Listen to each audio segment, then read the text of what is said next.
கடவுள் பார்த்து கொள்வா. இயேசுவில் பிரியமான சகோதர சகோதரிகளே, இன்று நாம் இந்த தவ காலத்தினுடைய இரண்டாவது ஞாயிறு வழிபாட்டை சிறப்பாக நாம் கொண்டாடி கொண்டிருக்கின்றோம். எனவே இந்த தவ காலத்தில் நாம் பல தவ முயற்சிகளை மேற்கொண்டு வருகின்றோம். உண்ணா நோன்பு, சிலுவை பாதை, ஜெபம், காவி உடை, ஜெபமாலை அணிவித்தல், திருப்பயணங்களை மேற்கொள்ளுதல், தர்மம் செய்தல் என்ற பல தவக்கால அந்த பரிகார முயற்சிகளில் நாம் ஈடுபட்டு கொண்டு வருகின்றோம். எனவே இன்று இந்த தவக்கால இரண்டாவது ஞாயிறு திருவழிபாட்டு இறைவார்த்தை நமக்கு கொடுக்கக்கூடிய அற்புதமான செய்தி ஆபிரகாம் சொன்ன வார்த்தை தான், கடவுள் பார்த்து கொள்வா. இந்த வார்த்தைகளை நாம உள்வாங்கணும். எப்படிப்பட்ட ஒரு சூழ்நிலையாக இருந்தாலும் இந்த மனநிலை நமக்கு இருக்க வேண்டும். அது நெருக்கடியாக இருக்கலாம், சவாலாக இருக்கலாம், தடைகளாக இருக்கலாம், பிரச்சனைகளாக இருக்கலாம். எப்படிப்பட்ட ஒரு சூழ்நிலையாக இருந்தாலும் கடவுள் பார்த்து கொள்வார். இந்த மனநிலை இன்று நாம் வாழ்க்கை பாடமாக கற்று செல்ல வேண்டும். எனவே என்னுடைய வாழ்க்கையில் எப்படிப்பட்ட ஒரு சூழ்நிலையை நான் சந்தித்தாலும் கடவுள் இருக்கின்றார், கடவுள் பார்த்து கொள்வார். என் வாழ்வை, என் குடும்பத்தை கடவுள் பார்த்து கொள்வார். இயேசுவில் பிரியமான சகோதர சகோதரிகளே, ஆபிரகாம் இந்த வார்த்தைகளை சாதாரணமாக சொல்லவில்லை.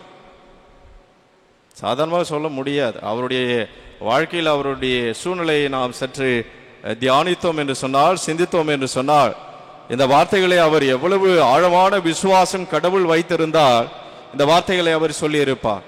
பிரியமான இறை மக்களே, கடவுள் ஆபிரகாமை அழைத்த போது தொடக்க நூலில் நாம் வாசிக்கின்றோம், உன் நாடு, உன் இடம், உன் இனம், உன் வீடு எல்லாவற்றையும் விட்டுவிட்டு நான் உனக்கு காட்டக்கூடிய இடத்திற்கு நீ செல்ல வேண்டும். யார் போவா? தாம் வீடு, தன்னுடைய பெற்றோர்கள், தன்னுடைய சொந்த பந்தங்கள், உடைமைகள், தன் வாழ்ந்த அந்த இருப்பிடம் எல்லாவற்றையும் விட்டுவிட்டு கடவுள் திடீரென்று அழைக்கின்றார்.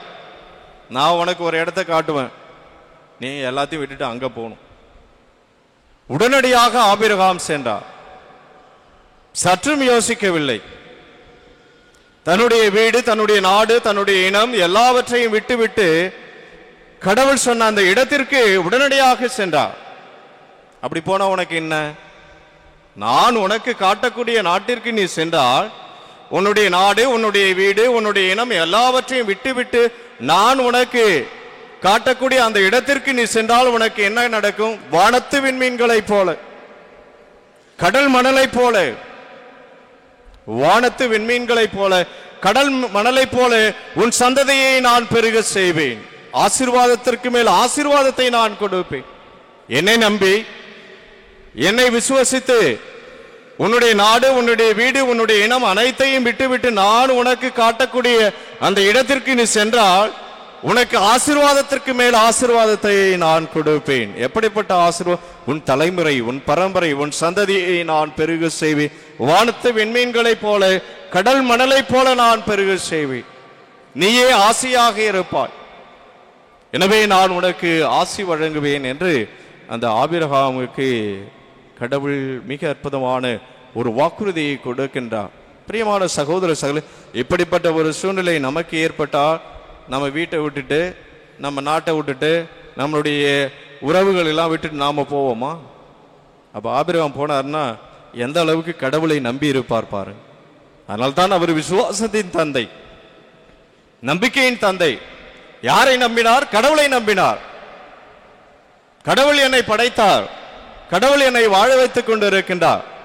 எனவே அவரது அந்த வார்த்தையின் மீது நம்பிக்கை வைத்து நான் அவர் சொல்லக்கூடிய இடத்திற்கு நான் செல்கிறேன். கண்டிப்பாக என் வாழ்வை அவர் பார்த்து கொள்வார், எல்லாவற்றையும் அவர் பார்த்து கொள்வார் என்று அந்த நம்பிக்கையோடு விசுவாசத்தோடு சென்றார். எனவே கடவுள் அவரை ஆசீர்வதித்தார். அற்புதமான ஒரு குழந்தை ஈசாக்.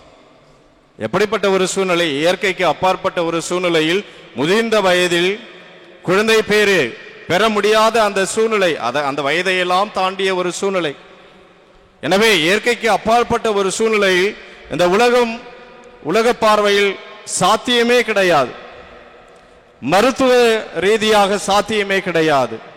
எனவே அப்படிப்பட்ட ஒரு சூழ்நிலையெல்லாம் கடந்து கடவுள் அந்த ஆபிரகாமையும் சாராளையும் ஆசீர்வதித்து அற்புதமாக ஈசாக்கை கடவுள் கொடுத்தார். வானத்து விண்மீன்களைப் போல கடல் மணலைப் போல உன் சந்ததியை நான் பெருக செய்வேன் என்று அழைத்த போது சொன்ன அதே கடவுள் தன்னை நம்பி தன்னுடைய வீடு, தன்னுடைய இனம், தன்னுடைய நாடு அனைத்தையும் விட்டுவிட்டு என்னை நம்பி நீ வந்ததால் நான் உன்னை ஆசீர்வதிக்கின்றேன்.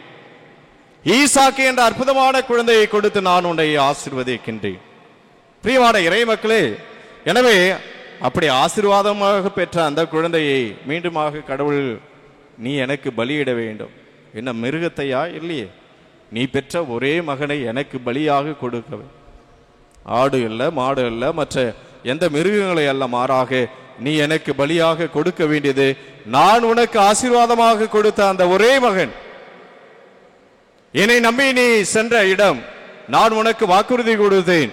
வானத்து விண்மீன்களைப் போல கடல் மணலைப் போல உன் சந்ததியை நான் பெருக செய்வேன், நான் உன்னை ஆசீர்வதிப்பேன் என்று சொல்லி ஈசாக்கை ஆசீர்வாதமாக கொடுத்த அதே கடவுள் அதே ஈசாக்கை எனக்கு பலியாக கொடுக்க வேண்டும் என்று சொன்னபோது கூட சற்றும் யோசிக்கவில்லை. பிரியமான சகோதர சகோதரி, சற்றும் அவர் யோசிக்கவில்லை. ஏனென்று சொன்னார், இந்த குழந்தையை கொடுத்த கடவுள் மீண்டும் ஒரு குழந்தையை எனக்கு கொடுப்பார் என்ற அசைக்க முடியாத நம்பிக்கை. என்னை அழைத்து என்னை மேன்மையான சூழ்நிலைக்கு கொண்டு வந்த அதே கடவுள் கண்டிப்பாக என்னை பார்த்து கொள்வார் என்ற அசைக்க முடியாத நம்பிக்கை. எனவே அவர் அந்த ஒரே மகனையும் கனத்த இதயத்தோடு அவர் பலியிடுவதற்காக செல்கின்றார். அப்பொழுது கடவுள் அசந்து போகின்றார். அந்த விசுவாசம் தந்தை ஆபிரகாமனுடைய அவருடைய நம்பிக்கை, அவருடைய விசுவாசத்தை கண்டு கடவுளே ஆச்சரியப்பட்டு அசந்து போகின்றார். உன் மகனை நீ பலியிட வேண்டாம், என் மீது இவ்வளவு நம்பிக்கை வைத்து வாழ்ந்து கொண்டிருக்கின்றாயே. அப்ப அவன் மகன் கேட்கின்றார். அவர்கள் பயணம் செய்கின்றார்கள். விறகு கட்ட, நெருப்பு எல்லாம் இருக்கு, ஆனா மிருகம் மட்டும் இல்லை பலியிடுவதற்கு. அப்ப அந்த ஈசாக்கு ஆபிரகாமை பார்த்து கேட்கின்றார், பலியிடுவதற்கு மிருகம் எங்கே? அப்ப சொல்றார், கடவுள் பார்த்து கொள்வார். பிரியமான சகோதர சகோதரி, இத்தகைய மனநிலை நம்மிடத்தில் இருக்க வேண்டும். என் எப்படிப்பட்ட ஒரு சூழ்நிலையிலும் கடவுள் என்னை பார்த்து கொள்வார், கடவுள் என்னை வாழ வைப்பார், கடவுள் என்னை பாதுகாப்பார். எனவே அப்படிப்பட்ட நெருக்கடியான சூழ்நிலையில் கூட ஆபிரகாம் கடவுள் பார்த்து கொள்வார் என்ற அந்த அற்புதமான ஒரு வார்த்தையை சொல்லி அவர் பலியிடுவதற்காக அழைத்து செல்கின்றார். எனவே பிரியமான சகோதர சகோதரி, இத்தகைய மனநிலை நமக்கு வேண்டும். என்னுடைய வாழ்க்கையில் நான் சந்திக்கக்கூடிய எத்தகைய நெருக்கடியான சூழ்நிலையாக, பிரச்சனைகளாக இருக்கலாம், போராட்டமாக இருக்கலாம், உடல் நோய்களாக இருக்கலாம், தடைகளாக இருக்கலாம், தோல்விகளாக இருக்கலாம், எதுவாக இருந்தாலும் கடவுள் பார்த்து கொள்வார், கடவுள் என்னை பாதுகாப்பார், கடவுள் என்னை வாழ வைப்பார் என்று ஆபிரகாமினுடைய மனநிலை, விசுவாச அந்த நம்பிக்கையோடு நமது வாழ்க்கை பயணத்தை நாம் தொடர்வோம். ஆமென்.